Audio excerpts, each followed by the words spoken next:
এই অস্থির পৃথিবীতে যখন সংঘাত আর অবিচার জেগে বসছে, মুসলিম উম্মার হৃদয়ে এক বিশেষ প্রতীক্ষা কাজ করে, একজন ত্রাণকর্তার আগমন, যিনি পৃথিবীকে ন্যায় আর সুবিচারে ভরে দেবেন। তিনি হলেন ইমাম মাহদী আলাইহিসসালাম। তার আগমনের পরপরই দুনিয়ার পরিস্থিতিতে আমূল পরিবর্তন আসবে এবং ইসলাম তার হারানো গৌরব ফিরে পাবে। তার নেতৃত্বে পৃথিবীতে প্রতিষ্ঠিত হবে এক স্বর্ণযুগ, যা হবে শান্তি ও সমৃদ্ধিতে পরিপূর্ণ। এই মহৎ বিপ্লবের আগে দুনিয়াতে এমন কিছু লক্ষণ প্রকাশ পাবে যা তার আগমনকে ইঙ্গিত করবে। এই লক্ষণগুলো শুধু সাধারণ পরিবর্তন নয়, বরং অবিশ্বাস্য কিছু সংকেত, যা শেষ সময়ের দিকে আমাদের দৃষ্টি আকর্ষণ করে। কিন্তু এই শেষ সময়ের 10টি অবিশ্বাস্য সংকেত কি কি, যা ইমাম মাহদীর আগমনকে জানান দেবে? আজকের এই আলোচনা আপনাকে কুরআন ও সহিহ হাদিসের আলোকে ইমাম মাহদী আগমনের পূর্বেকার এই বিশেষ সংকেতগুলো সম্পর্কে একটি পরিষ্কার চিত্র দেবে, যা আপনাকে অপ্রয়োজনীয় বিভ্রান্ত থেকে রক্ষা করবে এবং আপনার ঈমানকে আরও মজবুত করবে। এই তথ্যগুলো আমাদের ভবিষ্যৎ সম্পর্কে সচেতন করবে এবং আল্লাহর নির্দেশিত পথে চলতে উদ্বুদ্ধ করবে। আসসালাতু ওয়াসসালামু আলা রাসূলিল্লাহ ওয়া আলা আলিহি ওয়া আসহাবিহি ওয়া মান তাবিআহুম বিইহসানিন ইল্লা ইয়াউমিদ্দিন। আপনারা দেখছেন উম্মা কণ্ঠ, যেখানে আমরা ইসলামের সমৃদ্ধ ইতিহাস ও জীবনের গভীর শিক্ষাকে আপনার হৃদয়ে পৌঁছে দেওয়ার চেষ্টা করি, যেন প্রতিটি আত্মা প্রশান্তি খুঁজে পায়।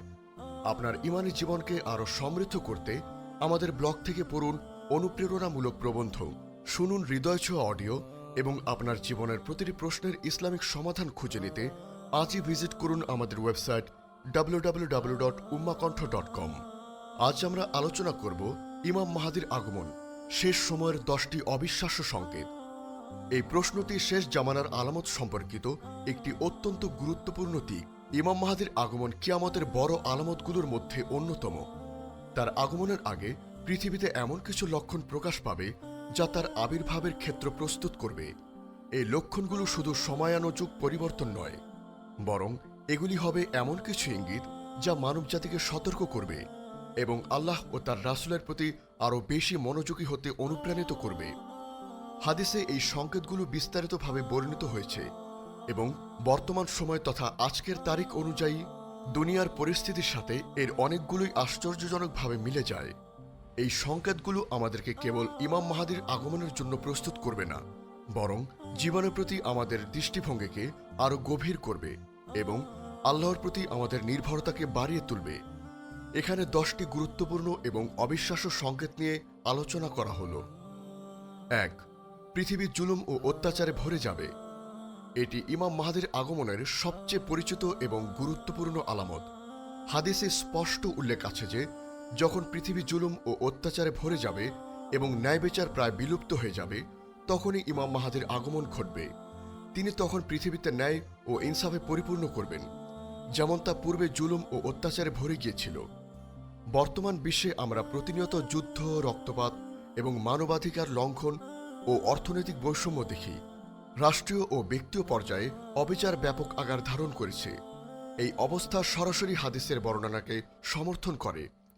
এটি এমন এক পরিস্থিতি যা মাহদীর আগমনের অপরিহার্য পূর্ব শর্ত। 2. মুসলিম উম্মার মধ্যে চরম দুর্বলতা ও বিভেদ। ইমাম মাহদীর আগমনের আগে মুসলিম উম্মাহ অত্যন্ত দুর্বল হয়ে পড়বে। তারা নিজেদের মধ্যে বহু দলে উপদলে বিভক্ত হয়ে পড়বে এবং তাদের ঐক্য ও সংহতি প্রায় বিলীন হয়ে যাবে। শত্রুরা তাদের উপর চড়াও হবে এবং মুসলিমরা নিজেদের সম্মান ও সার্বভৌমত্ব হারাবে। এই অবস্থায় মুসলিমরা একজন ত্রাণকর্তার জন্য অধীর আগ্রহে অপেক্ষা করবে। বর্তমানে আমরা মুসলিম দেশগুলোর মধ্যে তীব্র মতানৈক্য, রাজনৈতিক অস্থিরতা এবং পারস্পরিক অবিশ্বাস্য লক্ষ্য করছি, যা তাদেরকে বহিরাগত শক্তির দুর্বল শিকারে পরিণত করছে। এই অভ্যন্তরীণ বিভাজন শেষ সময়ের এক অবিশ্বাস্য সংকেত। 3. প্রচুর মিথ্যা দাবিদারের আবির্ভাব। শেষ জামানায় বহু মিথ্যেবাদী ও ভণ্ড ব্যক্তি নিজেদেরকে মাহদী বা নবী হিসাবে দাবি করবে। এরা মানুষকে বিভ্রান্ত করার চেষ্টা করবে এবং মুসলিম উম্মার মধ্যে নতুন ফিতনা সৃষ্টি করবে। রাসূল সাল্লাল্লাহু আলাইহি ওয়াসাল্লাম বলেছেন, কিয়ামত সংগঠিত হবে না যতক্ষণ না 30 জন দাজ্জাল ভণ্ড বের হবে। তাদের প্রত্যেকে নিজেকে আল্লাহর রাসূল বলে দাবি করবে। সুনানে তিরমিজি। এই ধরনের ভণ্ডরা সমাজে বিশৃঙ্খলা সৃষ্টি করবে, প্রকৃত মাহদীকে চেনার পথ কঠিন করে তুলবে তাই এই ধরনের দাবিদার সম্পর্কে সতর্ক থাকা একটি গুরুত্বপূর্ণ সংকেত। 4. আরব উপদ্বীপে যুদ্ধ ও রক্তপাত বৃদ্ধি। আরব উপদ্বীপে, বিশেষ করে সিরিয়া, ইরাক ও ইয়েমেনের মতো অঞ্চলে ব্যাপক যুদ্ধ, রক্তপাত ও অস্থিরতা দেখা দেবে। এই অঞ্চলগুলো শেষ জামানার ফিতনার প্রধান কেন্দ্রস্থল হবে। বর্তমানে আমরা মধ্যপ্রাচ্যে যে দীর্ঘস্থায়ী সংঘাত, গৃহযুদ্ধ এবং রাজনৈতিক অস্থিরতা দেখছি, তা এই হাদিসের বর্ণনার সাথে পুরোপুরি মিলে যায়। এই যুদ্ধগুলো ব্যাপক ধ্বংসযজ্ঞ ঘটাবে এবং বহু মানুষের জীবন কেড়ে নেবে, যা মাহাদির আগমনের ক্ষেত্র তৈরি করবে। 5. ইউফ্রেটিস নদীর সোনার পাহাড় উন্মোচন। হাদিসে একটি অবিশ্বাস্য ঘটনার কথা উল্লেখ আছে যে ইউফ্রেটিস নদী অর্থাৎ ফোরাত নদী শুকিয়ে যাবে এবং তার তলদেশে একটি সোনার পাহাড় আবিষ্কৃত হবে। এই সোনা দখলের জন্য মানুষ যুদ্ধ করবে এবং এতে বহু লোক নিহত হবে। রাসূল সাল্লাল্লাহু আলাইহি ওয়াসাল্লাম বলেছেন, ইউফ্রেটিস নদী শীঘ্রই তার তলদেশে একটি সোনার পাহাড় প্রকাশ করবে। যে এই সময় জীবিত থাকবে সে যেন তা থেকে কিছু গ্রহণ না করে। সহিহ বুখারী, সহিহ মুসলিম। যদিও এখনো সরাসরি সোনার পাহাড় আবিষ্কৃত হয়নি, কিন্তু ইউফ্রেটিস নদীর স্তর ক্রমাগত নেমে যাওয়ায় এবং এই অঞ্চলের ভূ রাজনৈতিক গুরুত্ব বৃদ্ধি এই সংকেতের দিকে ইঙ্গিত দেয়। এই ঘটনাটি মানবজাতির সীমাহীন লোভের এক চূড়ান্ত দৃষ্টান্ত হবে। 6. খ্রিস্টানদের সাথে মালহামা বা মহাযুদ্ধ। ইমাম মাহাদির আগমনের আগে বা তার শাসনকালের প্রথম দিকে মুসলিম ও রোমানদের তৎকালীন পশ্চিম খ্রিস্টান শক্তির মধ্যে এক বিশাল মহাযুদ্ধ সংগঠিত হবে, যা ইতিহাসে মালহামাতুল কুবরা বা মহাযুদ্ধ নামে পরিচিত। এই যুদ্ধ সিরিয়ার দাবিক উপত্যকায় সংগঠিত হবে। এতে উভয় পক্ষের বহু লোক নিহত হবে। রাসূল সাল্লাল্লাহু আলাইহি ওয়াসাল্লাম বলেছেন, কিয়ামত সংগঠিত হবে না যতক্ষণ না রোমানরা দাবিক অথবা আল গাওত নামক স্থানে অবতরণ করবে। তখন মদিনাবাসী থেকে একটি বাহিনী তাদের দিকে অগ্রসর হবে, যা তৎকালীন পৃথিবীর সর্বোত্তম ভূমিবাসীদের নিয়ে গঠিত হবে। সহিহ মুসলিম, হাদিস 2937। এই যুদ্ধ হবে অত্যন্ত রক্তক্ষয়ী এবং মুসলিমদের জন্য এক বিশাল পরীক্ষা। বর্তমানে পশ্চিম বিশ্বের সাথে মুসলিম বিশ্বের সম্পর্কের টানাপোড়েন এবং সামরিক প্রস্তুতি এই সংকেতের ইঙ্গিতবাহী। 7. কনস্টান্টিনোপল বিজয়। মালহামা বিজয়ের পর ইমাম মাহাদির নেতৃত্বে মুসলিমরা কনস্টান্টিনোপল অর্থাৎ বর্তমান ইস্তাম্বুল বিজয় করবে। হাদিসে এই বিজয় পদ্ধতি সম্পর্কে একটি অবিশ্বাস্য বর্ণনা আছে যে এই শহরটি কোনো যুদ্ধ বা রক্তপাত ছাড়াই কেবল আল্লাহু আকবার ও লা ইলাহা ইল্লাল্লাহ ধ্বনির মাধ্যমে বিজয় হবে। এটি আল্লাহর কুদরতের এক বিশাল নিদর্শন হবে, যা তার বাহিনীর আধ্যাত্মিক শক্তি প্রমাণ করবে। এই ঘটনাটি ইমাম মাহাদির ঐশ্বরিক সমর্থনের এক উজ্জ্বল দৃষ্টান্ত হবে। 8. আর্থসামাজিক অস্থিরতা ও অর্থনৈতিক সংকট। শেষ জামানায় ব্যাপক অর্থনৈতিক সংকট দেখা দেবে। মানুষের জীবিকা নির্বাহ কঠিন হয়ে পড়বে এবং মুদ্রাস্ফীতি চরম আকার ধারণ করবে। যদিও ইমাম মাহাদির শাসনামলে অভাব দূর হয়ে যাবে এবং মানুষ এতটাই ধনী হয়ে উঠবে যে কেউ জাকাত বা সাদকা গ্রহণ করতে চাইবে না, কিন্তু এর আগে বিশ্বজুড়ে এক গুরুতর অর্থনৈতিক অস্থিরতা বাড়বে। আজকের তারিখ অনুযায়ী বিশ্বজুড়ে অর্থনৈতিক মন্দা, মুদ্রাস্ফীতি এবং বিভিন্ন দেশের ঋণ সংকট এই সংকেতের সাথে সঙ্গতিপূর্ণ। 9. অর্থনৈতিক অবক্ষয় ও অশ্লীলতার বিস্তার। সমাজে নৈতিক অবক্ষয় চরম পর্যায়ে পৌঁছে যাবে। অশ্লীলতা, বেহায়াপনা, মিথ্যাচার, আমানতের খেয়ানত এবং মাদকাসক্তি ব্যাপক হারে ছড়িয়ে পড়বে। মানুষ অর্থনৈতিক মূল্যবোধ হারিয়ে ফেলবে এবং ধর্মের প্রতি তাদের আগ্রহ কমে যাবে। হাদিসে এই ধরনের সমাজের চিত্র তুলে ধরা হয়েছে, যা কিয়ামতের আলামত হিসেবে বর্ণিত।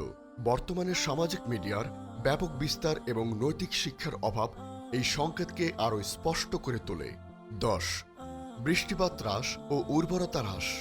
শেষ জামানায় বৃষ্টিপাত কমে যাবে এবং ভূমি তার উর্বরতা হারাবে, ফলে খাদ্য সংকট দেখা দিতে পারে।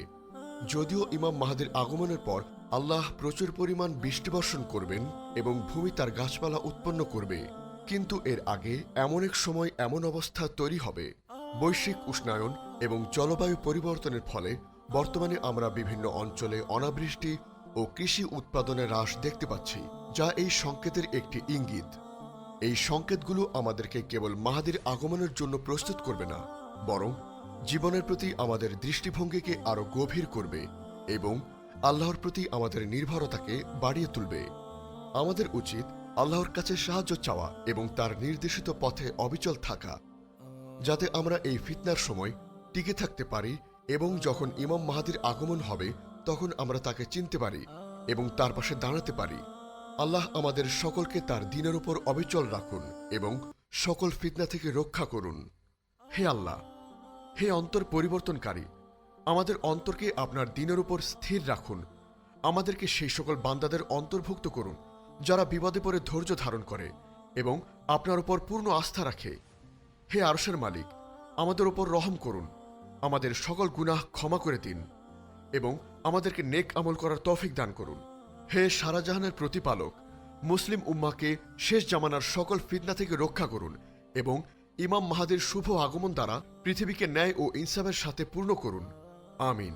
আমাদের এই মহৎ বার্তা ছড়িয়ে দিতে এবং ইসলামের আলোকে প্রতিটি হৃদয় পৌঁছে দিতে অনুগ্রহ করে আমাদের চ্যানেলটি সাবস্ক্রাইব করুন এবং বেল আইকনটি প্রেস করুন। আমাদের ফেসবুক পেজ ফলো করে উম্মাকণ্ঠ পরিবারের একজন সদস্য হয়ে যান। আর আমাদের ইসলামিক ব্লগ ও রিসোর্স পেতে ভিজিট করুন আমাদের ওয়েবসাইট www.ummakontho.com।